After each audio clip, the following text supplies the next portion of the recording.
Halo semua, salam sejahtera Malaysia. Selamat datang ke channel Vels Lifestyle. Tuan-tuan dan puan, aku nak cakap sikit tentang Perhimpunan Anti Anwar.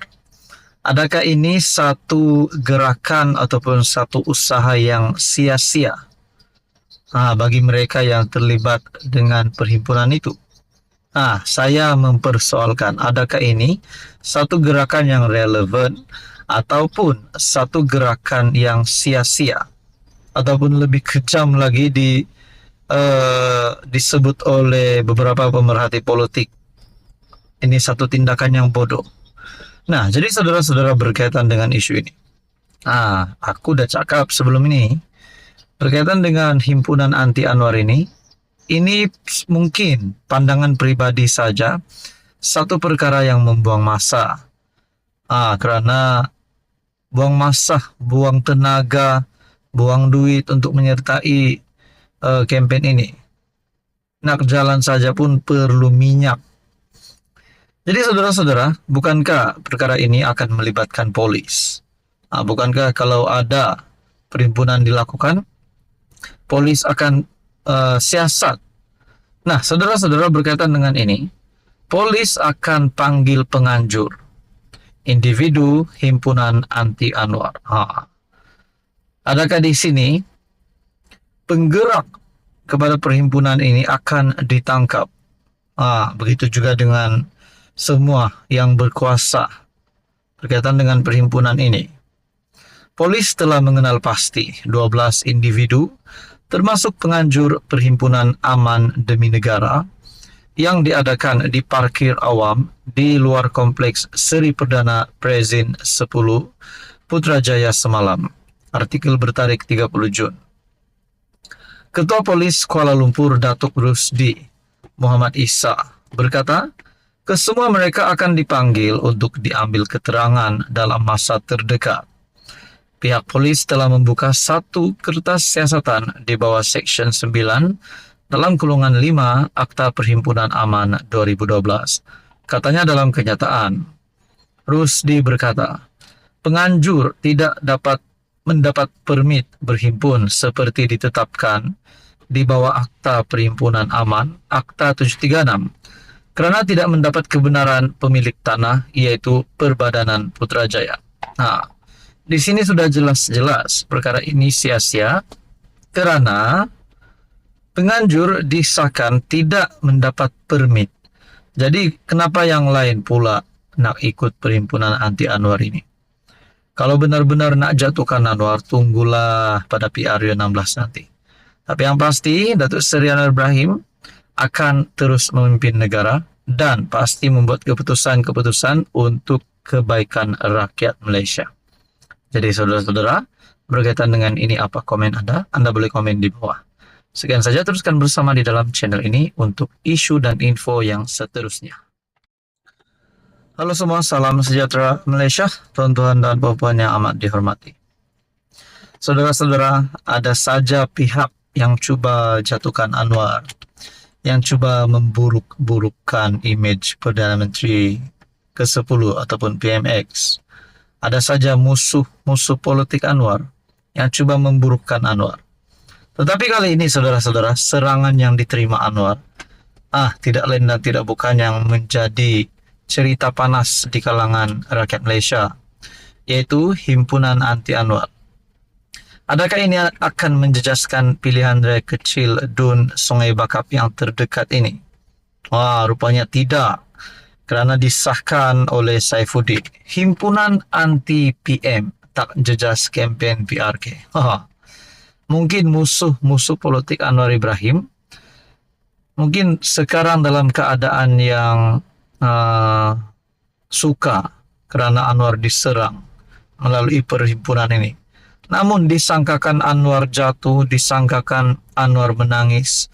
Lain pula yang jadi, melalui Saifuddin, Himpunan Anti PM tidak akan menjejaskan kempen PRK. Jadi rakyat kena matang untuk memilih calon di PRK Dun Sungai Bakap. Dan begitu juga rakyat kena matang bahawa keputusan yang dilakukan PMX adalah satu, ataupun beberapa keputusan yang telah dilakukan PMX berkaitan dengan isu diesel, berkaitan dengan banyaklah berkaitan dengan ekonomi di Malaysia. Sudah pasti itu demi kebaikan negara. Namun saudara-saudara, disangkakan musuh Anwar gembira kerana Anwar diserang. Namun lain yang jadi, himpunan ini langsung tak jejas Anwar pun, dan apatah lagi kempen PRK. Ini adalah bukti segala-galanya bahawa kerajaan Malaysia di bawah teraju Anwar Ibrahim dan pendekatan madani membuka ruang atau menghormati hak setiap rakyat walaupun beliau dimaki hamun. Penganjuran Himpunan Rakyat Tolak Anwar di Putrajaya tidak akan menjejaskan mood kempen Jentera Pakatan Harapan untuk pilihan raya kecil DUN Sungai Bakap. Sebaliknya, Menteri Dalam Negeri Datuk Seri Saifuddin Nasution Ismail berkata penganjuran himpunan itu membuktikan bahawa Malaysia adalah negara yang menghormati hak orang ramai untuk berhimpun secara aman serta menegur dan mengkritik pemerintah. Beliau berkata ia juga memberikan gambaran bahawa sesiapapun berpeluang untuk bersuara tanpa diganggu-gugat. Kebebasan yang mereka nikmati adalah bukti segala-galanya bahawa kerajaan Malaysia di bawah teraju PMX dan pendekatan membuka peluang kepada atau menghormati hak setiap rakyat walaupun beliau dimaki hamun. Jadi itu adalah kenyataan daripada Saifuddin Nasution. Disangkakan Anwar bakal tumbang, tetapi lain yang jadi. Jadi hampalah musuh-musuh politik Anwar Ibrahim selepas ini.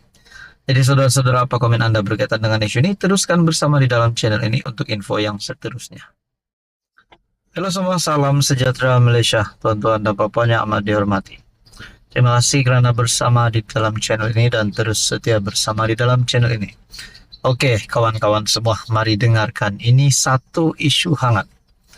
Sekali lagi, Kelab Penyokong PAS Malaysia melalui media sosial Facebook. Di dalam artikel ini disebut polis telah menerima laporan dan sedang menjalankan siasatan berhubung satu hantaran Facebook Kelab Penyokong PAS Malaysia yang mengaitkan pemangku Sultan Johor Tunku Mahkota Ismail dalam tuduhan rasuah terhadap individu.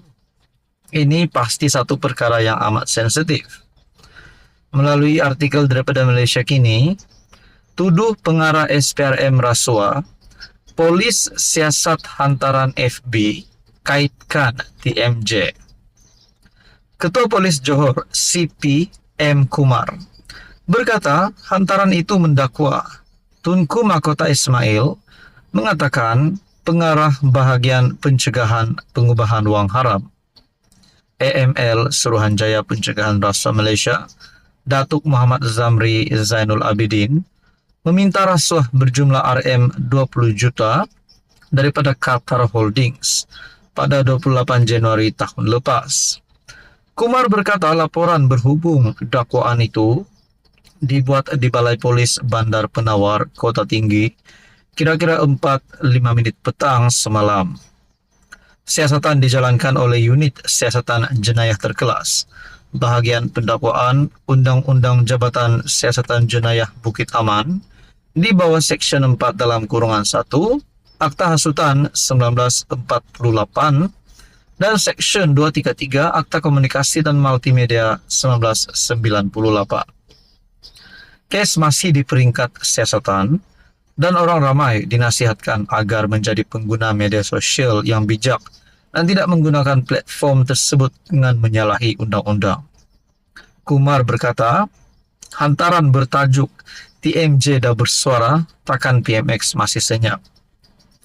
Beliau berkata tindakan tegas akan dikenakan terhadap mana-mana pihak yang membuat hantaran, menularkan ataupun berkongsi maklumat berbau hasutan, fitnah dan palsu, sehingga boleh menjejaskan ketenteraman awam serta keselamatan negara. Menteri Besar Johor Datuk On Hafiz Ghazi dilapor berkata, Johor melihat isu itu sebagai satu cubaan hasutan jahat dalam menjatuhkan institusi diraja, dan kerajaan negeri telah membuat laporan polis berhubung perkara berkenaan. Jadi di sini dinyatakan polis menerima laporan dan sedang menjalankan siasatan berhubung satu hantaran Facebook Kelab Penyokong PAS Malaysia. Adakah dengan ini saudara-saudara, sekali lagi PAS dan penyokongnya akan dikecam ataupun PAS akan kehilangan pengundi sekiranya perkara ini benar-benar dibuktikan mereka bersalah, kerana ini menyentuh berkaitan dengan isu 3R. Jadi saudara-saudara, apa komen Anda berkaitan dengan ini? Sekian saja, teruskan bersama di dalam channel ini.